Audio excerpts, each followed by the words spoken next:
Paranapiacaba quer dizer... De onde se avista o mar.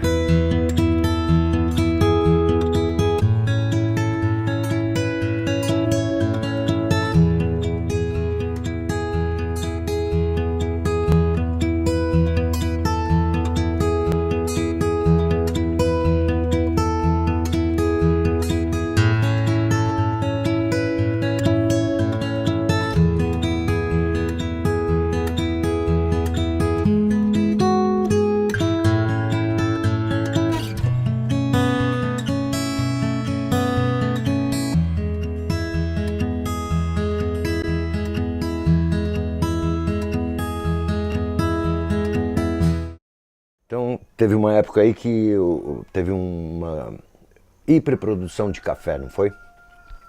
E para onde como é que ia levar isso? Para Paraty? Era impossível, né? Porque a plantação era no Vale do Paraíba e Jundiaí.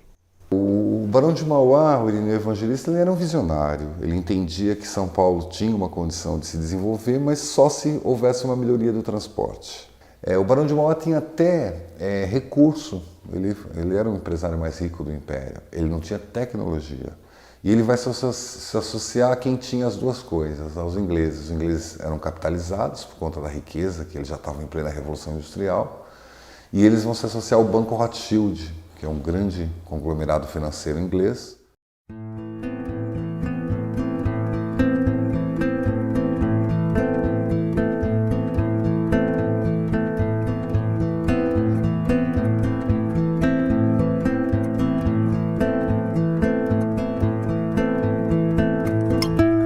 O primeiro sistema funicular, vamos falar um pouco como eles foram até de 1867 até 1901, funcionou apenas um sistema funicular e o café se mostra um sucesso absoluto. E teve mesmo, isso foi um auge, cara.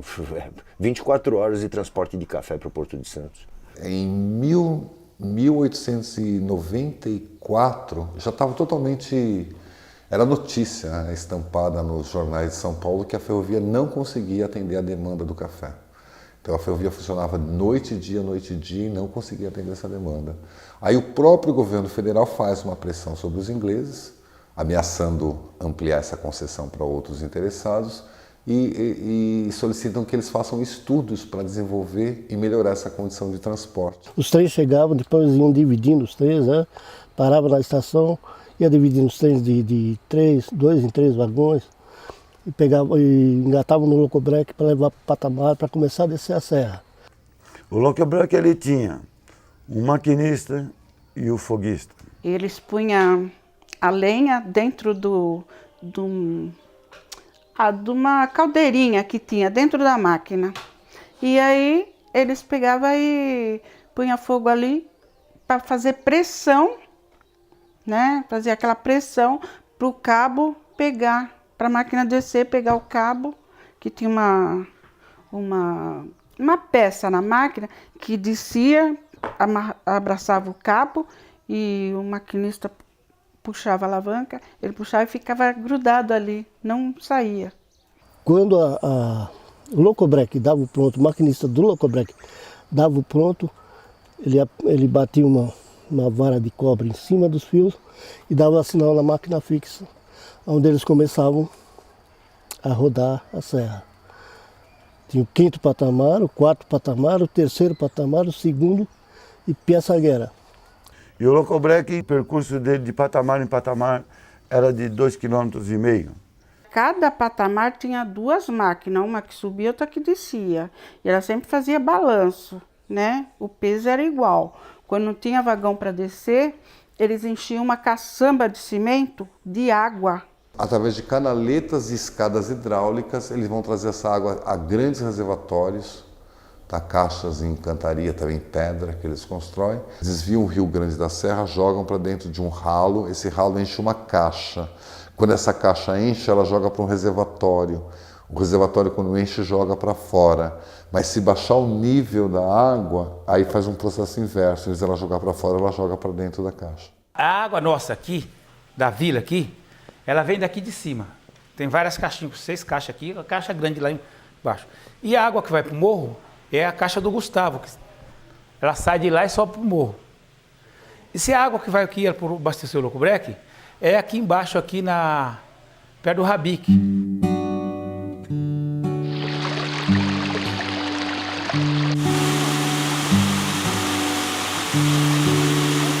A gente saía e chegava aqui, não tinha mais máquina para descer. Aí o meu marido pegava, põe a gente lá sentado no trolinho e descia. O trole é o seguinte, então ele tem os banquinhos, tem uma roda que é o contrapeso dela, que tem um varão. Chegando de patamar em patamar, você levantaria aquilo lá com facilidade, você trocaria de linha para poder prosseguir para o outro patamar. Aí então nós descíamos de trole. O trole ele serviria para abrir serviço nas gabines, no patamar, entendeu? Para poder dar tudo certo. Então ali você conferia os maquinistas, os foguistas e os fiscais de viagem, que era tudo isso tinha em cada patamar. O patamar é o seguinte, as máquinas a vapor, ela funciona a fogo e a água. Subia, fazia a manobra aqui em cima, no 5º patamar abastecia de água. Ela ia funcionando, porque ela não podia parar de funcionar. Ela não podia abaixar menos de 100 libras, senão tirava a potência do cacinete, que prendia, a compressão, prendia o cabo. Então ela ia funcionando. Com a caloria e a água, ia gastando água. Aí chega a cada patamar, você parava para engatar em outro cabo, que era outra máquina fixa, e abastecer de água. Que a gente morava assim nos patamares para fazer a comida e levar a marmita na hora certa. Todos aqui têm horário diferente, né? Um trabalhava à noite, repousava durante o dia, né? E outros trabalhavam durante o dia e à noite era livre para eles. Então tinha que obedecer ao horário um do outro, né? Então era disciplina inglesa. O Castelinho é um sinônimo disso, dessa hierarquia inglesa que existia na época, né? Então o cara fica lá no alto e de lá ele observa tudo. Ele é mais que uma casa, ele está numa relação panótica, que a gente fala. Então essas relações panóticas, elas estão claras ali. Ou seja, embora tivesse neblina, embora a vegetação seja alta, não dava para ver, a ideia não é que o chefe ficasse na janela vigiando os operários, mas as pessoas se sentiam vigiadas. Por conta disso, as pessoas não faziam nada que não fosse permitido. Ou seja, é o Big Brother, né? As pessoas o tempo todo acompanhadas. Então, assim, você vê isso claro. A casa do chefe da estação olha para a estação, a casa do médico do residente olha para o hospital, a casa do chefe da mecânica olha para a mecânica e o engenheiro no alto da colina olha para todo mundo. Cada setor tinha um chefe. Tinha o chefe dos locobreque, tinha o chefe da manobra, tinha o chefe da linha. Que o ferroviário, eles tinham que ir aonde mandava, onde precisava de manutenção, eles tinham que ir. Tinha as casas na serra todinha, tanto na serra de baixo como na serra de cima, é cheio de casa. Nos patamares ali tinha as casas, casa de gabineiro, e casa de peão e casa dos maquinistas das máquinas fixas. Conforme a necessidade, você está ali para prestar serviço. E dizia assim, eles punham assim como sobreaviso. Inclusive eu já cheguei a ficar 52 dias sem folgar, porque você podia sair daqui da vila. Quando chamava, você tinha que estar lá. Eles precisavam manter muita manutenção. Para que todo esse sistema funcionasse, as drenagens, o solo instável, eles usavam equipes de manutenção, né? Muito grandes. Então foi necessário manter um contingente de operadores, de trabalhadores da companhia aqui. Então, na verdade, não estava nos planos dele ter uma vila ferroviária aqui no Alto da Serra. Foi realmente uma necessidade. Era obrigatório que todos os trens de passageiros parassem aqui no Alto, tá? Para fracionar a composição e começar a descida. E nesse tempo de descida, tinha um tempo de espera. Então o que você percebe da estação do Alto da Serra, da estação de 1901? Uma grande marquise metálica, porque aqui chovia muito e era possível abrigar. Então neste tempo, entre a descida de uma composição e de outra, esse cara era uma estação de parada. Então ele tinha cafeteria, ele tinha sala para senhoras, toaletes, Então diz que tinha até um comércio vigoroso na estação. Então os meninos ali na estação ali, o que eles fariam? Eles pegavam, iam lá, vendiam lanche. Pela janela do trem, entendeu? A gente saía da serra e vinha passear. Era o único passeio. A gente vinha passear na estação, você dava a volta todinha, você conhecia as pessoas que vinham do trem. E a estação servia também para os moradores daqui como um lugar de footing, né? Era um lugar que as pessoas iam ver o que era moda, como as pessoas vestiam. Porque a gente tem que entender também a ferrovia como o transporte da elite paulistana. A elite paulistana viajava de trem. Na antiga estação de Paranapiacaba tinha o Big Ben, aquele funcionava direto, né? Não parava. O relógio é o símbolo da vida de Paranapiacaba, hora para entrar, hora para sair. E isso é fantástico em Paranapiacaba, né? A São Paulo Rei foi considerada, à época, a ferrovia mais pontual da América Latina, quando se trata de trens de passageiros. A estação ali ia se tornar uma estação centenária. Já ia passar 100 anos. O negócio faltando meses. O que fizeram com a estação? Foram lá, tacaram fogo na estação. Queimaram a estação. E nessa estação, quem era dono dela ali era o Sr. Cravo. Esse homem veio a falecer de desgosto de ver a estação dele queimada. Ele considerava aquilo ali dele. Mas a estação era a coisa mais linda, cara. É uma coisa que você não vê em outro lugar. É uma estação linda, linda, linda, linda, linda. Acabou em nada, acabou em cinza. Assim, estalar do dedo, acabou.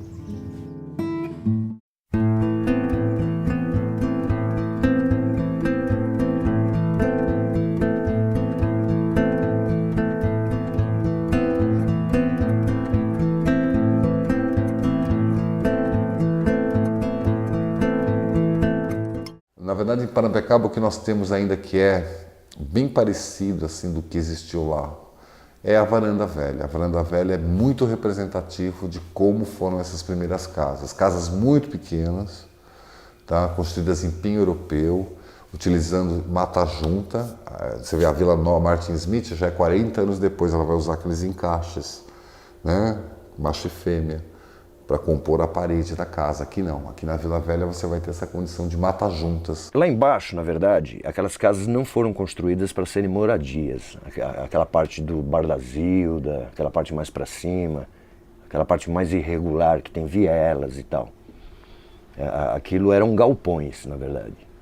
O que existia de moradia ali era para solteiros, que tem aquele galpão. O pessoal que não era ferroviário, que não era casado, então eles iam para ali. Lá tinha uma cama de solteiro, um colchão, nada mais. Aí você traria seus utensílios de higiene. Um lençol, uma fronha, um travesseiro. Solteiro era os barracos, casado tinha casa, né? Algumas casas vieram pré-fabricadas. Outras que foram feitas com pinho de riga, porque todo o equipamento, os equipamentos eram muito grandes, né? E pesados. Eles vinham em caixotes, e essa madeira era uma madeira comum, é como o pinho hoje aqui no Brasil. E lá era esta, pinho de riga. Ela é muito resistente a cupim e umidade. Ela tem muito óleo. Então as caixas vinham os equipamentos vinham nessas caixas. E isso era reaproveitado para fazer aqueles galpões que são feitos de qualquer jeito lá embaixo. Mas também vinham tábuas, vinham peças prontas, paredes pré-fabricadas e tal. Telhas, elas vinham de lastro no navio. Né? O navio, imagina você encher o navio em cima e embaixo como é que fica. Então eles faziam lastro, inclusive com os tijolos. Na verdade, eles vão criar uma condição de tipologia. A prova de que as casas eram pré-fabricadas é que essas casas eram encomendadas pela Estrada de Ferro. As casas elas eram dadas para os ferroviários por classificação de filhos. Você tem tantos filhos, o seu cargo é tal, então o seu direito naquela casa é melhor. Você é encarregado, não sei, da VP, sua casa é melhor que a do batedor de chave. E assim era. quem fazia a manutenção das casas, aqui já tinha carpinteiro, tinha marceneiro, tinha pedreiro, tinha tudo da ferrovia. Quando precisava alguma reforma, então a pessoa que morava na casa, eles faziam o pedido e iam os funcionários para reformar. Cada 2 anos, o chefe vinha na casa da gente e olhava tudo que faltava e arrumava tudo, pintava, arrumava chão, tudo. Aí entregava pra gente. Quando a gente saía, eles vinham olhar outra vez para ver como que estava. Se tivesse faltando um vidro, vinha descontado no pagamento. A empresa era responsável por tudo. A manutenção da cidade, da parte baixa, era a estrada de ferro, né? A parte baixa foi feita para ferrovia, né?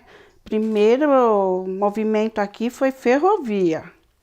E as pessoas que vinham de fora, eles foram arrumando casas lá em cima, fazendo casas lá em cima. Então lá era particular, sempre foi particular. O nascimento da Partial, 1861, um acampamento, que já falamos, esgotamos de falar, o acampamento de 1861. Um ano depois, janeiro de 1862, nem um ano depois, um português, o Bento José, né, vindo de Quatinga, ele se instala no lado oposto. O acampamento está desse lado da linha, ele se instala no lado oposto e ele era um mascate. Ele vendia tudo que você possa imaginar que um acampamento precisasse. Espelhinho, carnes secas, embutidos, né? Ou seja, ele viu aqui uma condição de fazer comércio e ele não pensou 2 vezes. E é o Bento José que traz a devoção, um português muito católico, e ele traz a devoção do Bom Jesus, né? Que hoje é o padroeiro católico aqui do local. Cada um comerciante de lá tinha uma carriolinha dessa para vir buscar o gênero aqui embaixo e levar lá para o morro, né? Porque a área comercial era lá. Eles começaram a vir, porque lá são portugueses, são pessoal que veio de Mogi, italianos, que se estabeleceram lá, mas a grande maioria é português. Era português, agora já miscigenou. Vinha de trem as mercadorias, tinha o carro que era o bagageiro que trazia as coisas, descarregava na estação, punha na carroça, levava para o morro, como trazia para lá de cá. Então as mercadorias elas vinham tudo lá embaixo, dentro de 3 vagões. Entendeu? Ali dentro você escolhia tudo que você queria para sua casa. Você vai ver no Largo dos Padeiros, você vai ver que tem uma linha estacionária, uma linha que não dá em lugar nenhum, ela para ali. Porque ali existe um grande galpão, que a gente chama de Cooperativa dos Planos Inclinados. E é ali que chegavam as cargas de alimento para abastecer essa população. Aí depois veio esse mercado aqui. O mercado era a mesma coisa do mercado municipal de Santo André. Tinha os boxes e ali vendia secos e molhado. Arroz, feijão, carne seca, carne salgada, todas essas coisas. E tinha açougue, lojinha, loja de material de escola. O mercado ele é fantástico, assim, ele é singular na arquitetura, porque ele é uma construção mista, ele não é de madeira. As pilastras todas edificadas em tijolos de alvenaria e as paredes ventiladas. Era um espaço que comercializava muito produtos e frequentava. Imagine uma feira, era uma feira coberta. As pessoas comercializando produtos, precisava ser ventilado. Tanto no mercado como em barzinhos que tinha, eles gostavam de higiene, né? Aqui, além disso, aí nós tínhamos 3 açougues, nós tínhamos uma padaria excelente, que é a padaria do falecido Zequinho. Nós tínhamos uma pensão muito boa aqui também. O pagamento aqui, na época, tem um pagador, fazia pagamento aqui. Então o comércio aqui era fortalecido, porque você deixava o dinheiro aqui, recebia aqui e deixava aqui. Açougue, mercadinho, tudo. Mas assaltaram o trem aí, o trem pagador, né? Aí o que é que fizeram? Puseram o pagamento no banco. Aí você vai no banco, já recebe lá mesmo, já faz a despesa lá. Aí morreu o comércio aqui. Desapareceu. E era a maior segurança aqui. Não tinha ninguém, nada que fizesse um mal para outra pessoa. Todos eram amigos. Aqui é uma grande família ferroviária, que todo mundo conhecia todo mundo sabia que trabalhava. Só tinha um policial e comandava tudo, porque aqui tinha a polícia ferroviária, né? E tudo é funcionário aí, né? Então, não precisava. Às vezes saía alguma coisa mais grave, mas é muito difícil. Assim, hoje é muito fácil, a gente olha para Piracicaba de uma maneira bucólica, né? Um lugar bucólico. Parece, até dá a impressão que os ingleses vieram fazer uma colônia de férias aqui na América do Sul. Eles vieram implantar uma vila operária. Então aqui era carvão, trabalho, cheiro de fumaça, gente entrando, gente saindo. Então imagine um pátio de uma empresa. As pessoas sempre muito sujas de graxa, né? Então o ar muito pesado, né? Muita fumaça de locomotiva, carvão, né? O carvão, as casas cinzas, né? E misturar isso com a cerração da neblina. Então a gente tem de olhar com um olhar mais histórico, né? Mais real sobre a vila. Então imagine também para esse trabalhador os riscos que ele tinha nas manobras nesse pátio ferroviário. Eram raros aqui no passado famílias que não tinham mutilado. Múrcia tem pessoas ainda vivas acidentadas, tem pessoas que faleceram mesmo. Já aconteceu acidente, estourar o cabo, escorregar a máquina e matar muitos passageiros. E aqui era muito acidentado mesmo, naquele tempo. Não era engate, hoje é engate central, né? Naquele tempo era corrente. O manobrador tinha que ficar entre um vagão e outro para engatar a corrente, né? E nisso aí tinha muito acidente, às vezes trançava. E a pessoa tinha que estar esperta, senão morria. Que acontecia muito desastre com a serração, aquela serração era mais forte. Então a pessoa não enxergava nada. E tinha também o carro fúnebre, que é um carro fúnebre especial, que era só para transportar as pessoas que vieram a falecer na serra. O irmão da vítima estava trabalhando aqui no patamar. Quando o cometa chegou, trazia o cap do menino, o bonezinho dele na frente. E quando ele olhou, ele disse assim, meu irmão morreu. E não deu outra, é verdade. O cometa trouxe o bonezinho do menino, do irmão na frente. Aqui não tinha ambulância de roda, né, de carro, assim. Era de trem. Eles ligavam daqui, do alto, da estação, e eles liberavam a linha toda para ela passar e socorrer a pessoa. Aqui tinha farmácia que manipulava o remédio para os pacientes. Tinha o hospital velho. Tinha, como hoje em dia tem, o pronto-socorro, que é muito bom, daqui de Paranapiacaba.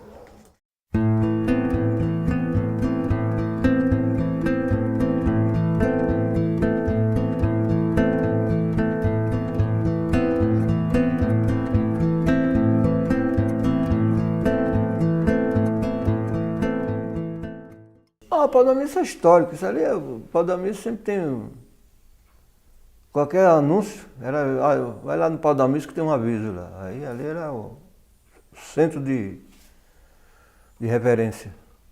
Sempre teve essa árvore, era onde eles marcavam missa, punha recado de quem falecia, missa de 7º dia, festa aqui no clube. O padre Capra, né, que era o padre da parte alta, ele viu ali uma possibilidade de se comunicar com essa comunidade católica que não podia ter igreja aqui embaixo.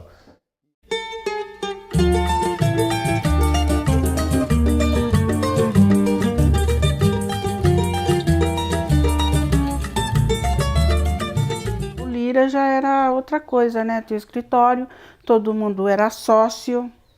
Quando precisava para fazer um casamento, uma festa, a gente já tinha o lugar certo para fazer aquilo. O festival aqui tinha do clube, né? Então fazia aquele campeonato aí. Era os clubes aí para disputar. E sempre a arquibancada enchia. Aqui, o jogo aqui sempre foi histórico, né? Porque a empresa aqui, ela dava o passe para 25 ou 30, parece uma coisa assim, 30, para vir os clubes, né? E o passe, para eles virem jogar aqui. Isso era do inglês. O inglês é que abriu essa concessão. Então você dizia, eu tenho um clube que quer vir jogar com a União Lira Serrana, lá da sua vila.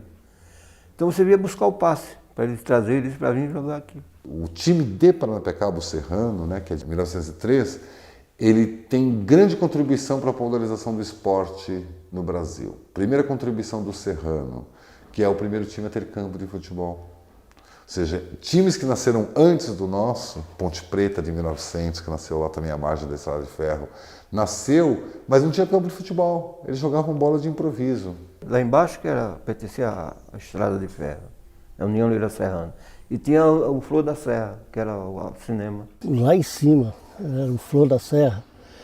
Tinha o carnaval, tinha cinema, né? Era, os dois clubes davam carnaval, o Lira e o Flor. Mas a turma frequentava mais o Flor, gostava mais. Mas o cinema era horário que a gente não podia vir.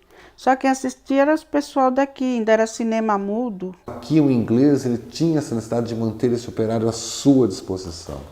Não era interessante que esse operário saísse daqui para nada, nem ele nem sua família. Então aqui, essa condição que já era muito boa em toda a estrada vai ser maior.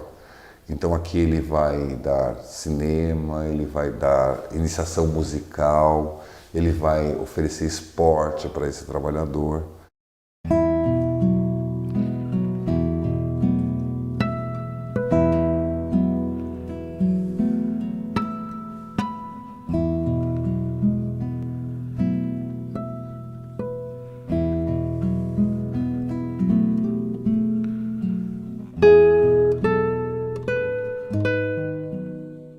Começou com a construção da Via Anchieta, né? E a instalação das indústrias automobilísticas no ABC.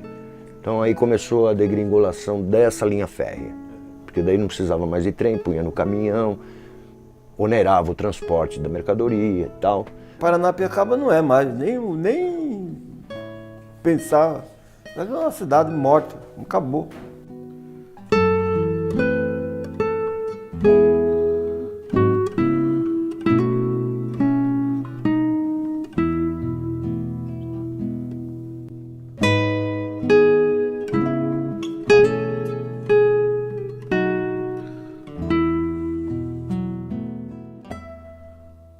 Seria natural que nós fizéssemos uma receita culinária, cantássemos uma música, fizéssemos um trabalho manual. Nada, eles não deixam absolutamente nada na cultura.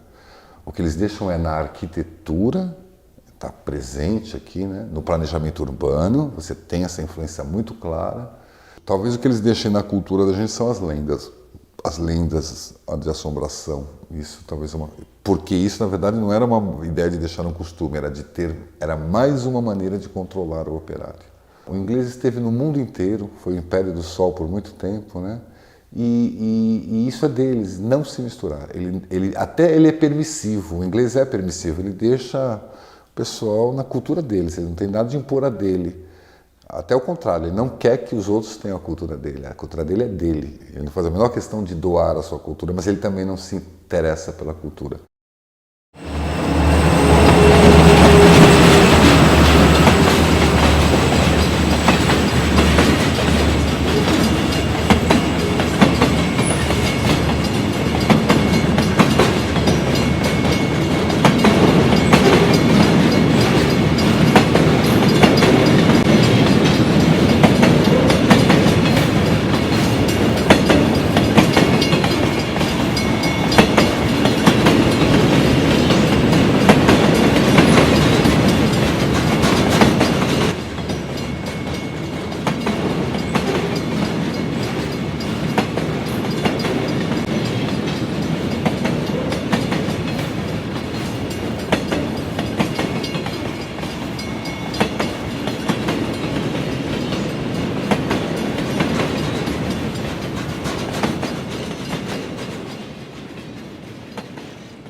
Isso, fala o nome completo do senhor, se você puder falar.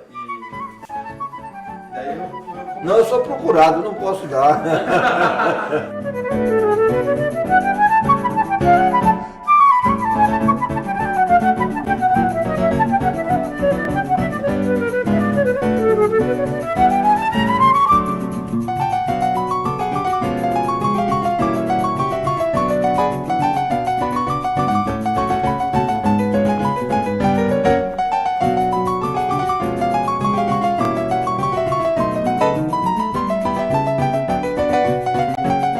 E aí, estendeu agora, né, cara?